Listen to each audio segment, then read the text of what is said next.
Hello, it's Mr. Egg. Very soon I'll be celebrating 15 wonderful years of non-stop living here in Thailand, the most wonderful, hospitable, warm, friendly country that you'd ever want to go to. It's amazing. But, you know, sometimes when I do videos about Thai culture and things that Thai people do, funny things, sometimes people say, oh, why are you always taking the Thai's point of view? You're just turning Thai. And I'm thinking, oh, maybe I am.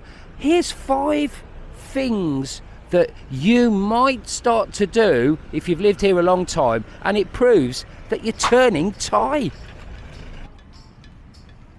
You know you're turning Thai when you walk really slowly. Come on guys, how many times has this happened?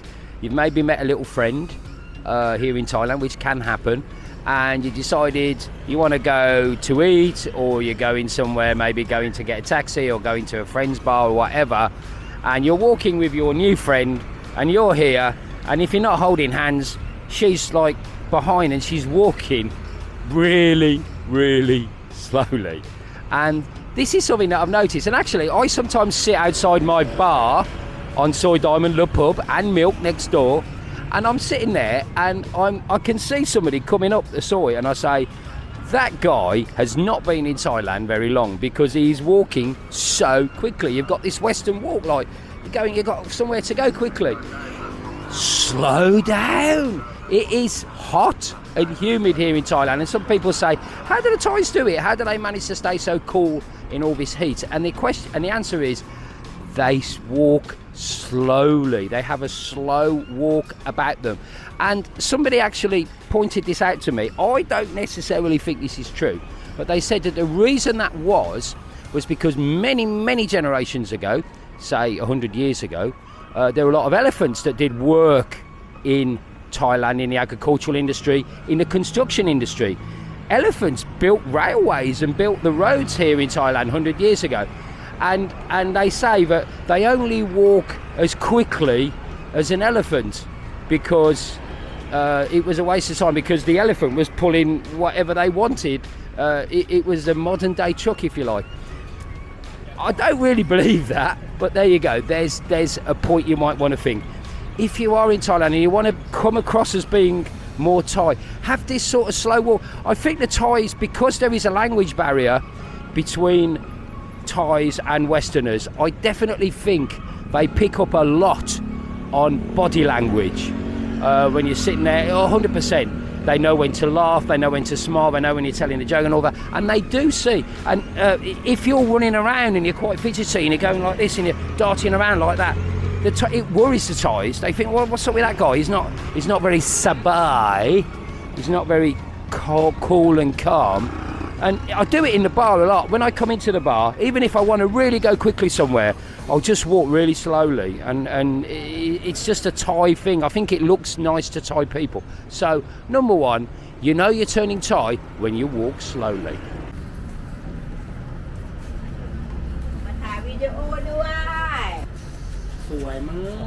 สวยมากอร่อยมากค่ะ สวยจัง Very good. Number 2, you know you're turning Thai when you like eating lots of nice, spicy Thai food. Food is a massive topic here. We've covered it so many times. And as I always say on this channel, food is a religion to Thai people. It is so important in their lives. And if you are clearly, I'm somebody that likes eating the odd, fry up, the full English breakfast. Baked beans, yes, America, you have some obsession with British people eating beans with everything. But if you start eating more Thai food, then I think that is an indicator that you are turning Thai. And also, I genuinely think this, I think the Thais kind of warm to you a little bit more, especially if you eat spicy food. Gin pet dai mai? Can you eat spicy food? Is a question you hear a lot, and I genuinely think that if you say yes, I can eat spicy, I think the Thai's kind of warm to you a little bit. Now, be careful. The Thai spice, the heat in a Thai food is not the same as the heat in, say, Indian food. So if you're somebody that likes to go out on a Friday night and eat a vindaloo at the end, right? Okay, that's fine, but it don't necessarily mean that you'll be able to eat the spicy food that's over here. In fact, most Thai people that I know don't really like Indian food. There are one or two exceptions. But I think that if you do order your food a little bit spicy, or you can certainly eat local food, som tam is a really good one. It's not a traditional Thai dish, it's more kind of an Isan dish, but sometimes like papaya salad, if you can eat that a little bit spicy, I think the girls really start warming to you, and it's a sign that you're turning Thai. Now here's a little bit of a warning for you. When you order Thai food and you want to eat it a little bit spicy, be careful how you order it.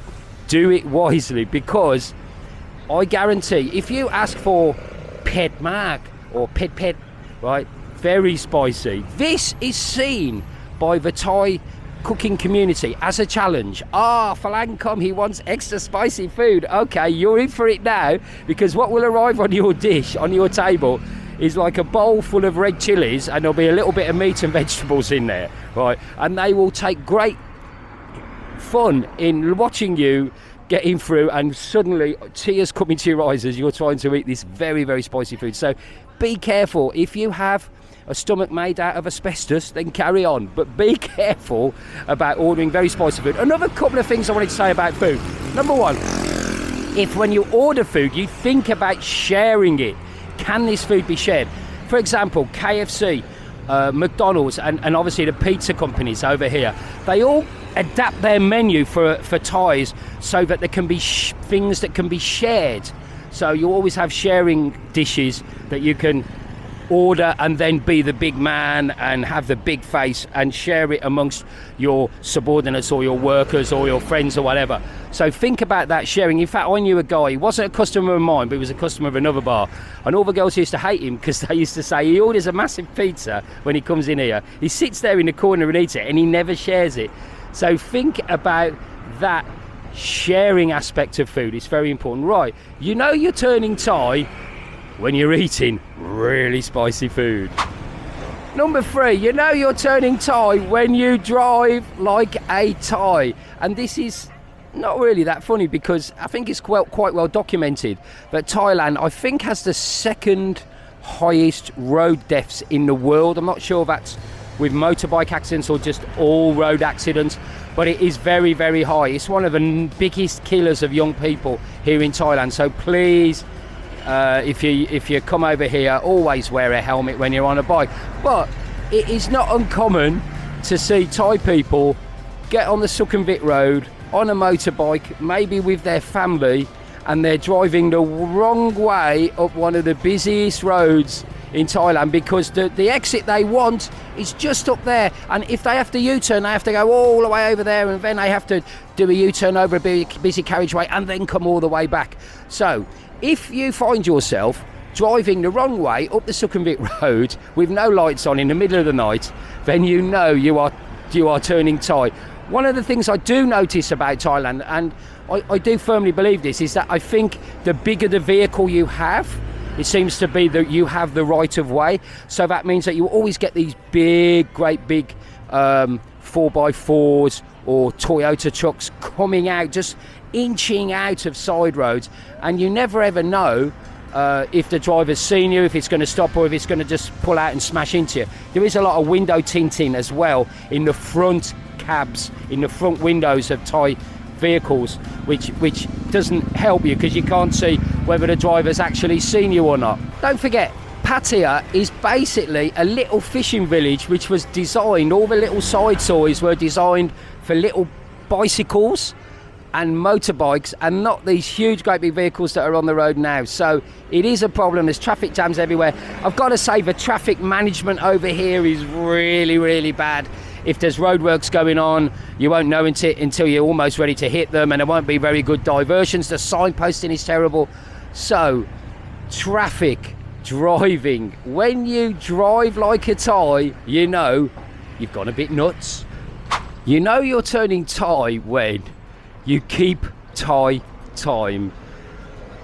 Don't get me started about this. Thais are always late, especially if you are maybe trying to circumvent the bar fine and not go to a bar to find a little friend, and you maybe use one of the apps that are on social media, and you say to this lady, oh, you look very nice, can you come and meet me? I'm in so-and-so. Yes, okay. What time are you coming? I'll be there at 3 o'clock. Right. Trust me, at 3 o'clock she will not be there, or possibly even at 3:30 or even 4 o'clock she will not be there. She might kind of turn up a little bit after that. Timekeeping is very, very, very bad. And I've got a friend who's a school teacher, and he's told me that he was talking to his students and he was teaching them English, and he was saying, I will meet you at 7 o'clock. What time do you turn up? And he was asking all the students, what time do you turn up, number one? And he said 7:30. Another girl put her hand up. 8 o'clock. Another one says, I'm coming at 9 o'clock. And he's saying, no, why are you not turning up at 7 o'clock?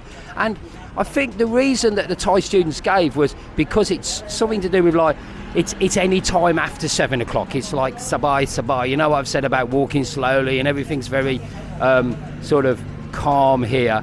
So Thai timekeeping is a little bit wonky, to say the least. I must admit, when I have a bar, like I have milk and I have Le Pub, you have to get the staff there on time, and there's a time clock, and very, very, a lot of the time, the Thais will come and they will get cut their salary for being late, and they'll get quite happy, take a 100, 200 baht fine for being late. They don't seem to care.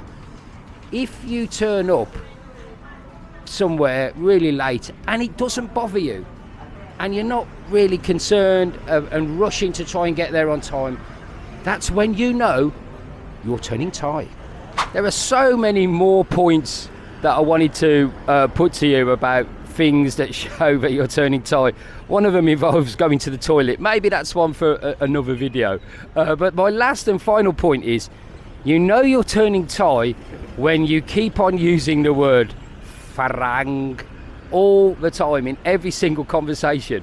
We are indeed Farang, and for those people that don't know, Farang is basically means foreigner, but it kind of means kind of Western white foreigner kind of thing. It's a loose term, but that's what it means. It is, in reality, a Farang is actually a fruit, and it's white and juicy, and it's to do with the French language, and like 100 years ago the word was brought into Thailand.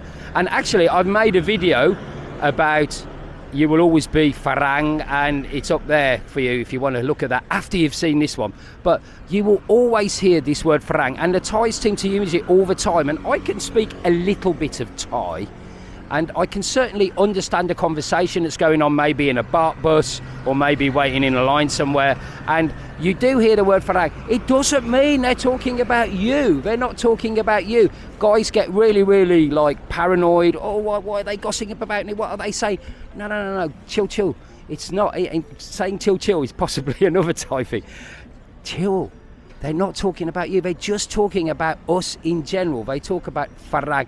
And I do think it's quite cute when you, as a Western person, I assume, start talking about other Western people as Farang. I personally don't do it. I don't really like the terminology. I always say the word Western, to be honest. Western person. But some people do. And I'm afraid it is a sign that you have been here far too long. You are turning Thai. Another thing that you shouldn't do when you're in Thailand is do this and point at the camera as well, or point at anyone. That's another one. Maybe there's a part 2 in this. There's 5 things that you will start to do if you are turning Thai. I am sure that you have a lot more. So if you can think of anything, let me know, please. It is a two-way street on this channel. Down below, I try and answer all the comments that I can. So let me know any suggestions, maybe for a part 2, or things that you've noticed about Thailand and Thai people. And can I just say to all the Thai people out there that may be watching this, it is a wonderful country. I have been so blessed to be here for nearly 15 years. And I want to say that I'm going to be here, hopefully, fingers crossed, for another 15 years as well. Well, I'll be even more Thai than I was now. So for me, Mr. Egg, here at Wat Chai Mong Ko, just around the corner from Le Pub and Milk. We'll see you for the next video next week. But for me, take care, everybody. Bye.